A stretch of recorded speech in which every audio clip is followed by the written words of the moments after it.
So, what are the chances of getting out today? Van still won't start. Larry's working on it. Wouldn't you know it?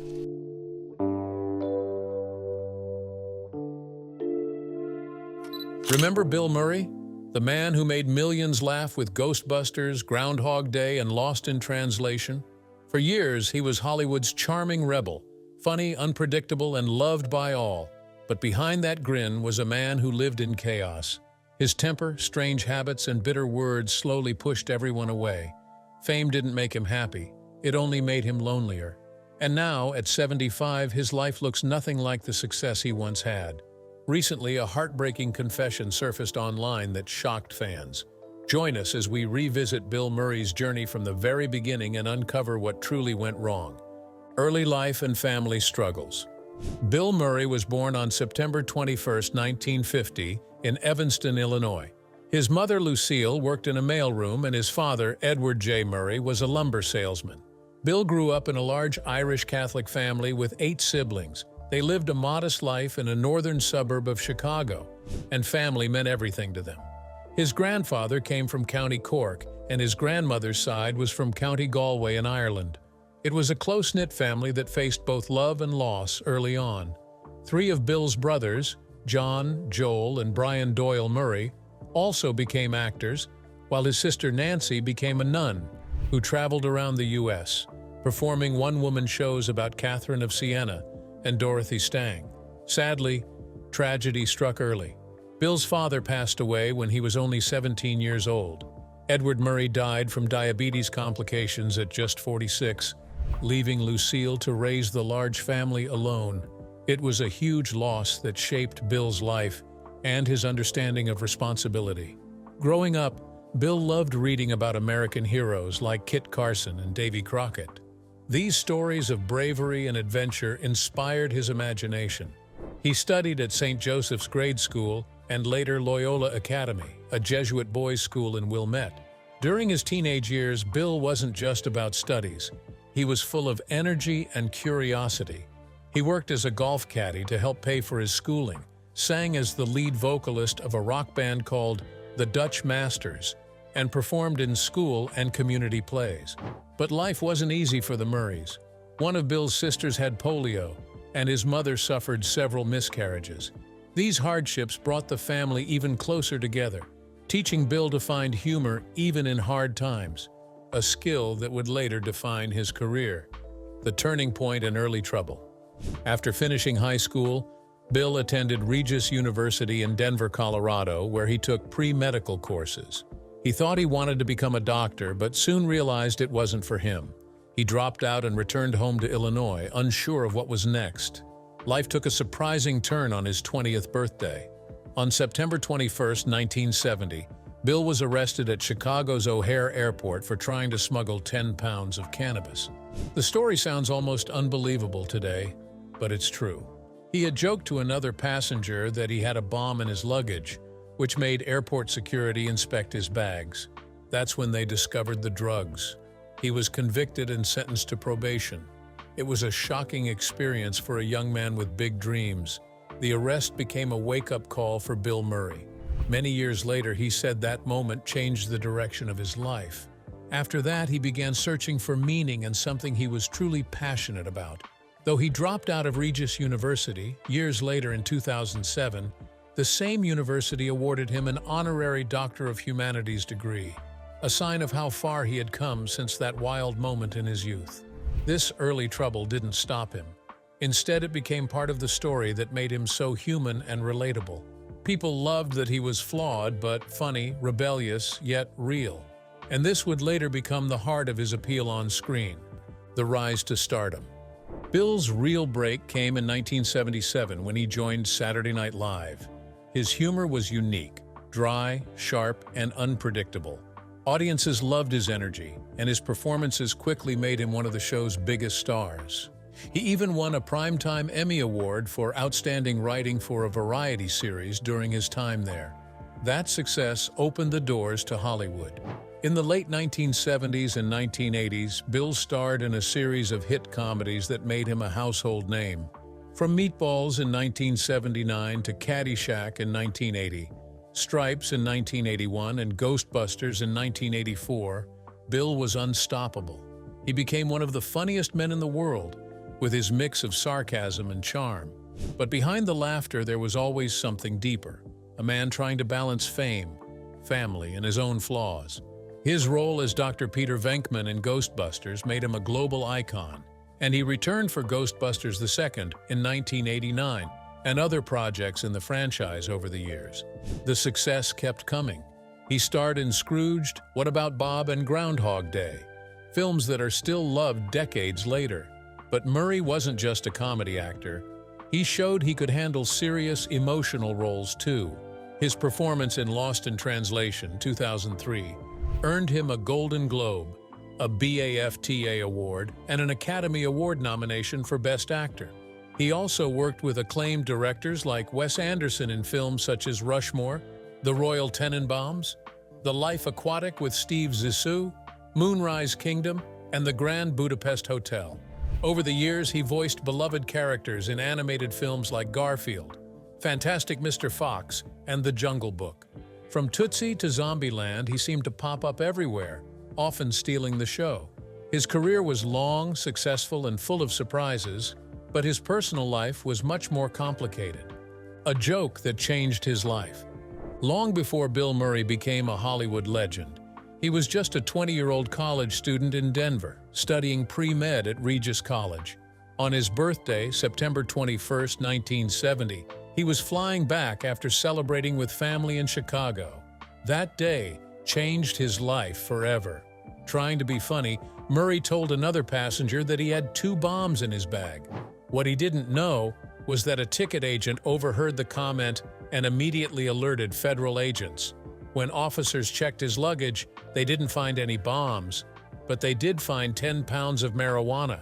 According to the Big Bad Book of Bill Murray, he panicked and tried to hide the drugs in an airport locker, but it was too late. Chicago Vice cops were already waiting for him. The story made the front page of the Chicago Tribune with the headline, "Bomb Comment Misfires." It was no small case. Reports later revealed that police already had a tip about what was in his bag. Murray even ate a check from one of his customers, saying later, "That guy owes me his life and reputation." It was a reckless moment that could have destroyed his future before it began. But somehow he managed to turn it around. Because it was his first offense, Murray avoided jail time and was given 5 years probation. Still, the arrest forced him to leave college. He never became a doctor, but maybe that mistake was what pushed him toward the stage instead. From a scandal to stardom. After the arrest, Bill Murray had to start over. With his medical dreams behind him, he decided to explore his natural gift for comedy. By the early 1970s, he joined the Chicago comedy group Second City, where he learned improv and built the sharp timing that would later make him famous.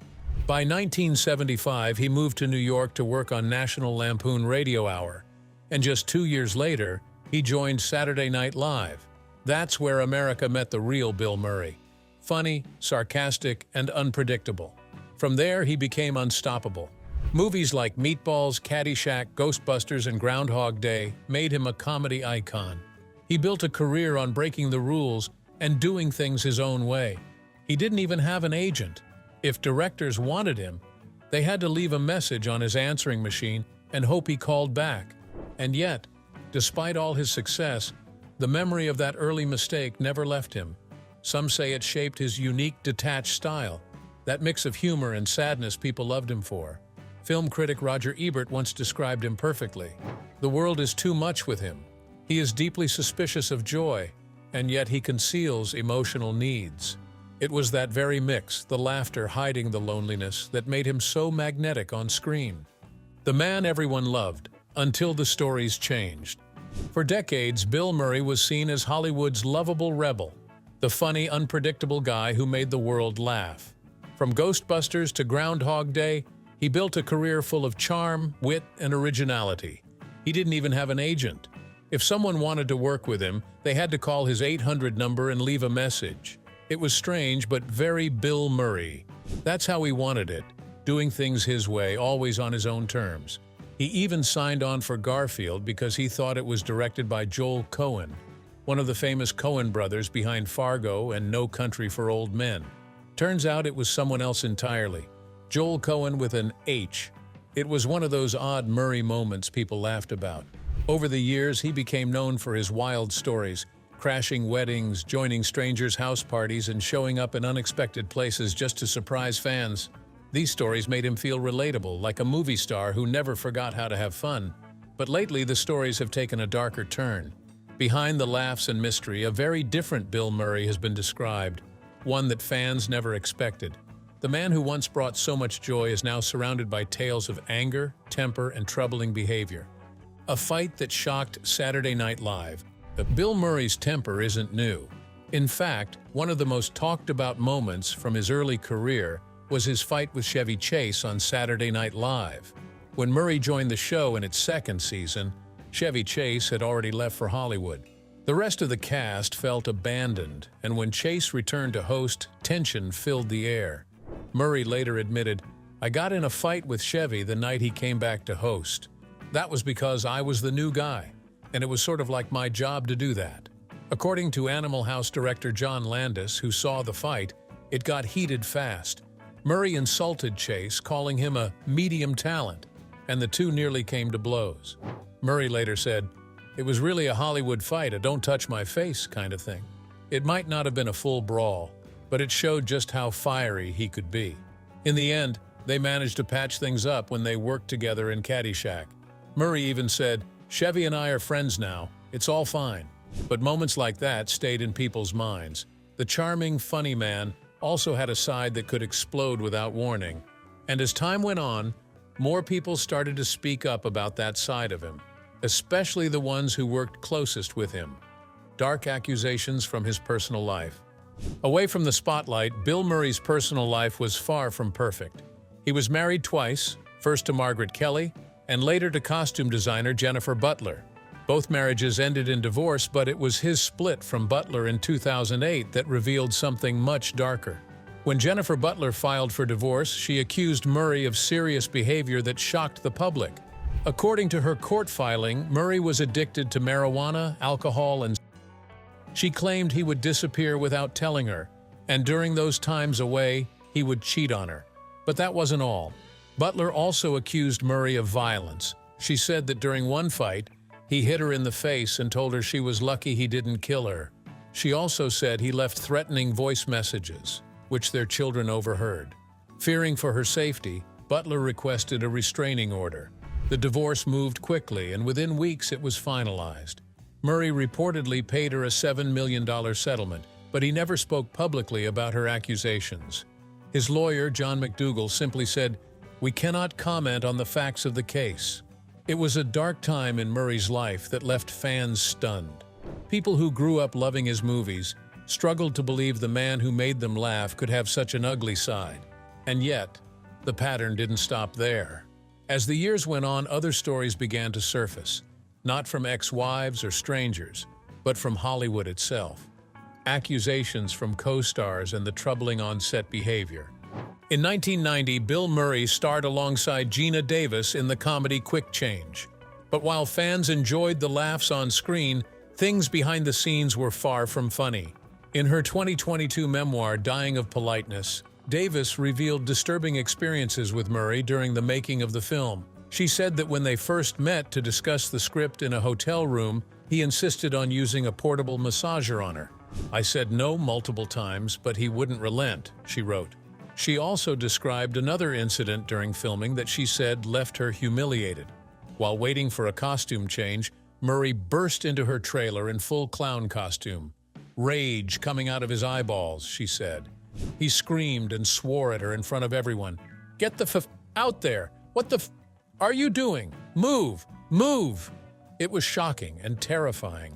Later, Davis said, "Once I had that experience on day one of the movie, then everything about him after that was completely colored by knowing what lurks within." For many, this story changed the way they saw Bill Murray. He wasn't the harmless joker people thought he was. And sadly, he wasn't done making headlines. Other actors soon came forward with their own stories, describing how his temper could turn a room cold in seconds. Rob Schneider, a Saturday Night Live alum, recalled that when Murray returned to host the show in the 1990s, he treated the cast with what Schneider called seething hatred. He said, "He hated us on Saturday Night Live when he hosted. Absolutely hated us." Schneider explained that Murray had a particular dislike for Chris Farley and Adam Sandler. He hated Chris Farley with a passion, he said, adding that Murray would look at them with naked rage. What made these stories so haunting was how different they were from Murray's public image. The same man who once made people laugh was now being described as cruel and unpredictable, someone who could flip from funny to furious in a heartbeat. When the laughter turned to tears, it wasn't just adult co-stars who had uncomfortable experiences with Bill Murray. Even child actors weren't spared. Actor Seth Green, known for Austin Powers and Robot Chicken, once shared his own story from when he was just 9 years old. During one of Murray's hosting appearances on Saturday Night Live, Green was sitting in the green room when Murray entered. Green said Murray got upset because he was sitting on the arm of a chair. "He saw me sitting on the arm of this chair and made a big fuss about me being in his seat," Green recalled. "I was like, that is absurd. I am sitting on the arm of this couch. There are several lengths of this sofa. Kindly F off." But Murray didn't laugh it off. Instead, he picked Green up by the ankles and dangled him over a trash can. He said, "The trash goes in the trash can," Green remembered. "I was screaming and I swung my arms, flailed wildly. He dropped me in the trash can and it fell over. I ran away and just cried." The story shocked fans.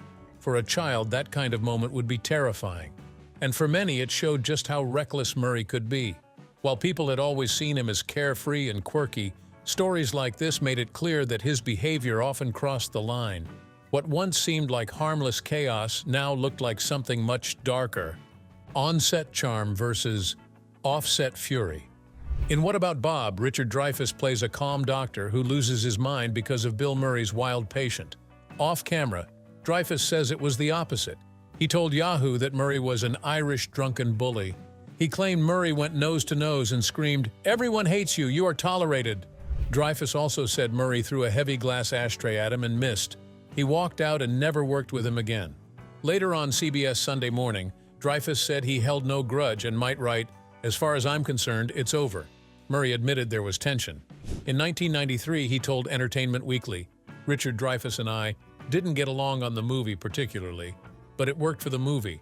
I drove him nuts, and he encouraged me to drive him nuts." One clash could be written off as ego, but more stories from the same set would keep coming, and they were even harder to hear. Producer Laura Ziskin said a fight with Murray got so heated that he tossed her into a lake, fully clothed. She called the throw playful, but said the argument was serious and ugly. "Bill also threatened to throw me across the parking lot and then broke my sunglasses and threw them across the parking lot," she told the Los Angeles Times. Her summary was blunt. "I was furious and outraged at the time. It is not common behavior." Director Frank Oz said the shoot was incredibly difficult, incredibly full of tension. He remembered that everybody had their own viewpoint on how to make the movie better, and that it wasn't just Murray at fault. Even with that balance, the message was clear. The set felt like a pressure cooker. And this wasn't the last time people would say they felt targeted by Bill Murray when things didn't go his way. Angels, insults, and a denial. On Charlie's Angels, Lucy Liu said she faced insults from Murray during a scene that had been rewritten while he was away. On the Asian Enough podcast, she said, "As we're doing the scene, Bill starts to sort of hurl insults. Some of the language was inexcusable and unacceptable. So yes, I stood up for myself and I don't regret it." Murray seemed to hint at this in 2009, telling The Times, "I will dismiss you completely if you are unprofessional and working with me. When you're not getting that done, forget it." Director McGee later claimed Murray headbutted him square in the head. Murray flatly denied it. "That's Bull's *****. That's complete crap." Peter Farrelly, who directed Murray in Kingpin, offered a different angle to Entertainment Weekly. "The beauty of Bill is if he sees something he doesn't like, he will rip into that person. I've never seen him go off on someone who didn't deserve it." Even so, Murray didn't return for the sequel. And soon, another painful split, this time with a close friend and creative partner, would show how deep these rifts could go. Feuds, snubs, and the shutdown heard around Hollywood. Bill Murray and Harold Ramis were once a dream team. Stripes, Ghostbusters, Caddyshack, Groundhog Day.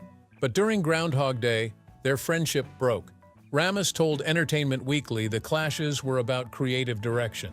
Things got so bad he slammed Murray against a wall. They did not speak for over 20 years. When Ramis fell ill in 2014, Murray made a surprise visit with a police escort. Ramis could not speak, but his daughter said they set aside their differences. Not every relationship healed. Angelica Houston said, "He was a steed to me on Life Aquatic." She recalled that in their small hotel on the Italian Riviera, Murray invited the entire cast to dinner except me. Later, he told her he missed her. She shot back, "You're full of saint, you didn't miss me." Over time, his behavior toward her improved. She added something softer. "He showed up at my husband's funeral. He couldn't have been nicer that day." Then came a moment that struck a cultural nerve. After Solange performed "Don't Touch My Hair" on SNL in 2016, writer Judnik Mayard tweeted, "I saw Bill Murray put both his hands into Solange's scalp after asking her 3 times if her hair was a wig or not." Solange appeared to confirm by liking the tweets. And in 2022, a project stopped cold. On Aziz Ansari's Being Mortal, production first paused and then shut down. Reports said an unidentified younger female co-worker accused Murray of inappropriate behavior, including straddling and kissing her while both wore masks, and that he later paid $100,000 for confidentiality. Murray told CNBC it was a difference of opinion, adding, "I did something I thought was funny and it wasn't taken that way." He called it quite an education and said, "I think it's a sad dog that can't learn anymore. I don't want to be that sad dog." The public image of a complicated star. Bill Murray's public image grew larger than life. Fans saw him as a modern-day folk hero, the guy who would bartend at random parties, crash weddings, or photobomb strangers' engagement photos. People loved that he wasn't like other celebrities. He seemed free, wild, and mysterious. He became a meme, a legend people told stories about. In 2016, the Kennedy Center awarded him the Mark Twain Prize for American Humor, one of the highest honors in comedy. But behind all the charm, there was always a shadow. His humor had a sadness to it, and his success came with a price. Theater scholar Octavian Sayu, who once spoke with Murray and film critic Peter Bradshaw, described him as someone who could bring out the light in others. Yet over the years, stories about his temper, his difficult behavior on sets, and his complicated relationships started to change how people saw him. The man who made the world laugh was now often seen as unpredictable, and sometimes even cruel. Still, for many fans, Murray remained a symbol of authenticity. He didn't fake smiles, and he didn't care about Hollywood's rules. That's what made him different. You see, Bill's life has always been full of contradictions, fame and loneliness, laughter and sadness. But one of the hardest moments came in 2020, when his brother Ed Murray passed away. The loss that broke his heart. Ed wasn't just Bill's brother. He was also one of his biggest inspirations. The news was shared on November 24, 2020, through the William Murray Golf Instagram page, a family-run brand. The post read, "With the heaviest of hearts, we announce that the legend Ed Murray has passed." It went on to describe how Ed was the one who introduced the Murray family to golf at just 10 years old while caddying at Indian Hills Country Club. The message said, "It was an honor for all of us to get to know Ed and to spend time with him over the past half-decade as we've built this brand with the Murray family. And his loss is a hole that will never be filled." Those words said it all. Even though Ed wasn't famous, his death left a deep emptiness in Bill's heart. What made the loss even more touching was learning how Ed's life had inspired one of Bill's most beloved movies, Caddyshack. According to the same post, Ed received the Evans Scholarship back in 1963 while attending Northwestern University. That scholarship was given to golf caddies, and it inspired the Danny Noonan character in Caddyshack, written by Bill's brother Brian Doyle Murray. Golf had always been a big part of the Murray family's story, shaping their lives and giving them discipline, teamwork, and memories that lasted a lifetime. In fact, Ed and his brothers were even inducted into the Caddy Hall of Fame, something they all cherished. Facing his past and searching for penance, In 2025, Bill Murray made a rare public appearance at the Sundance Film Festival in Utah. Now 74, he spoke about something he rarely discussed, his personal life and regrets. During an interview, he admitted, "I know I've done some damage." He explained that when he plays certain roles, he sees them as a kind of penance, a way to take responsibility for his past. It's unconscious damage, but it's some sort of penance to play them and to show accepting responsibility for it, he said. He gave an example from his 2020 film On the Rocks, where he played a charming but flawed father. "I was answering for a lot of things through that role," he said. In that film, he helped his daughter find out if her husband was cheating, a story that mirrored some of his own regrets about relationships and mistakes. When asked about the misconduct accusations from the 2022 film Being Mortal, he didn't deny crossing a line. He called it a difference of opinion and said, "I did something I thought was funny, and it wasn't taken that way." Reflecting on the experience, he said, "It's been quite an education for me. I think it's a sad dog that can't learn anymore. I don't want to be that sad dog." These were rare words from a man who spent decades avoiding explanations. Even his former co-stars like Lucy Liu and Gina Davis have said Murray knows very well the way he can behave. Liu said she has no regrets about standing up to him. "When I sense something is not right, I am going to protect myself," she told The Guardian. Through it all, Murray has never fully explained the pain behind the laughter. But one thing is clear. He knows it's there, and now instead of running from it, he seems to be trying to face it. Do you think Bill Murray truly regrets the things he's done, or is he just trying to rebuild his image? Share your thoughts in the comments below. And don't forget to hit like, subscribe, and stay tuned for more incredible stories from Hollywood's fascinating history. See you next time.